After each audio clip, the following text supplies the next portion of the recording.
Welcome back sa aking YouTube channel. Para sa mga first time lang po na manood, please click mo na yan, Jeremy's TV, Manila. Anyway guys, wala nang bayad o libre lang. Tulong mo na lang din sa kapwa mo. Right? Thank you very much po. So topic natin yung po today's reflection. So ngayon guys, araw ng election at tapos na ang election habang nagbablog tayo.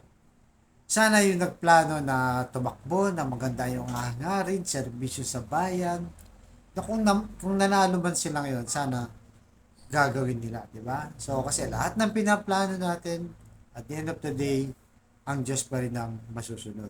So, ayon sa Kawikahan, chapter 19, verse 21, marami tayong mga pinaplano, ngunit kalooban pa rin ng Panginoon ang masusunod.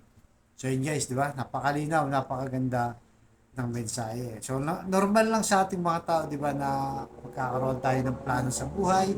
Minsan napakaganda ng plano natin. Tapos biglang hindi natutupad, nagkakabulilyaso, bago pa dumating yung plano mo, nagkakaroon na ng problema at hindi na yun natutuloy. So, kumbaga guys, yung plano ng Diyos para siyang may-ari ng asyenda o yung mga malalaking lupahin dito sa mundo. Di ba? Yung mga may-ari ng mga malalaking kumpanya. Di ba? So, maraming nagtatrabaho, pero siya pa rin ang masusunod. So, tayo po bilang isang tao, meron tayong free will, di ba? Pwede natin gawin ang gusto natin, gumawa ng mabuti o gumawa ng masama. Pero at the end of the day, Diyos pa rin ang masusunod. Kasi nga, nag-iwan na siya ng Bible o yung mga magandang salita. Kagaya nito, yung dinidiscuss natin dito. So, yan ang iniwan na binabasa natin yung Bible verse, araw-araw yan, sa misa, sa simbahan, di ba? Pag nagmimisa yung pare, yan lahat yan iniwan. Mula sa ating Panginoong Yesus, iniwan niya sa kanyang mga apostol na magpasa magpasa sa pagbaba ng ating Panginoong Yesus at itinipon niya ang kanyang mga apostol, sila San Pedro, San Juan, di ba? Tomas, lahat yan. Lahat yan sila iniwan yung mga salita na sa ngayon ay inaaral natin. Di ba? Nagsalin lahi yan. Mula sa unang Santo Papa natin si San Pedro hanggang sa ngayon si Pope Francis. So, yun guys. So, kung may mga plano tayo sana, gawin lang natin yung ihanay natin sa plano ng Diyos. Kasi pag wala sa plano ng Diyos, doon tayo nagkakaroon ng problema. Doon tayo bulilyaso. Diba? Ano mang ganda ng plano mo pag hindi yan ng plano. Pero naniniwala tayo na kapag hindi natuloy yung plano natin na sa tingin natin napakaganda pero hindi natuloy, may mas magandang plano sa iyo ang Diyos. Kasi siya naman masusunod eh. So bakit siya yung masusunod? Kasi una-una siya may-ari, di ba? Siya may-ari ng lahat ng nakikita natin, yung universe, di ba? Yung buwan, between, araw, lahat, yung mundo, tayo mga tao, buhay, ng mga isda, hayop, mga halaman, lahat yan. Kaya siya pa rin ang masusunod. Dahil naman lahat ng bagay na ito ay hiram lang sa Diyos. Kaya kung tayo magpaplano, at para ito may sa katuparan, ay hingin natin ang gabay ng Diyos. Kaya kung sa ngayon guys, nakita na naman natin natapos ng election, sana yung mga nanalo talaga, di ba? Yung talaga may paninindigan, may pagmamahal sa kapwa-tao at sana yung naglilingkod din sa Diyos para talagang guidance siya. Kasi yung nagiging problema guys sa mga politician natin. Minsan parang pakita lang ng tao, hindi naman natin ginajudge, di ba?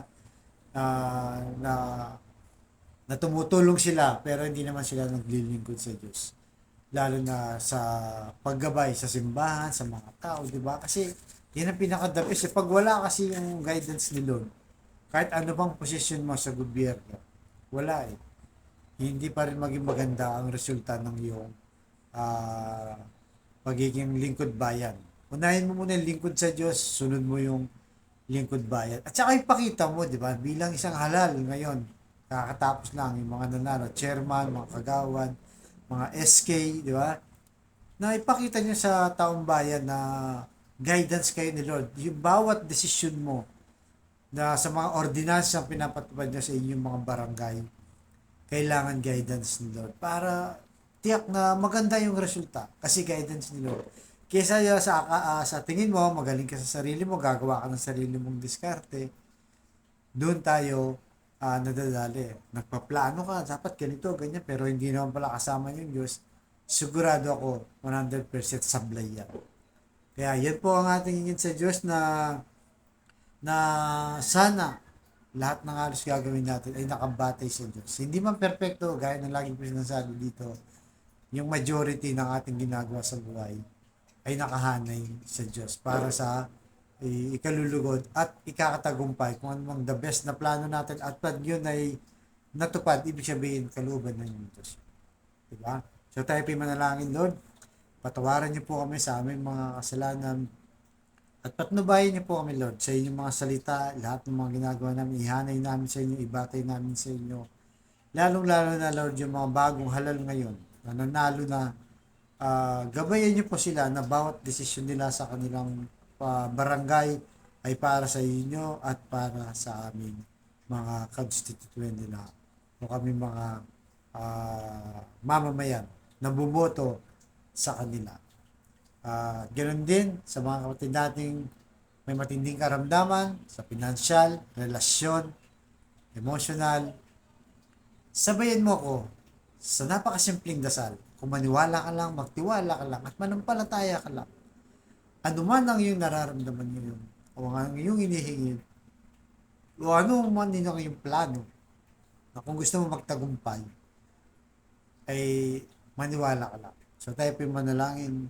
Lord, i-bless niyo po ngayon ang kapatid namin nanonood sa aking vlog, lalong-lalo na yung may matinding karamdaman po. Stage 4 cancer na, Lord.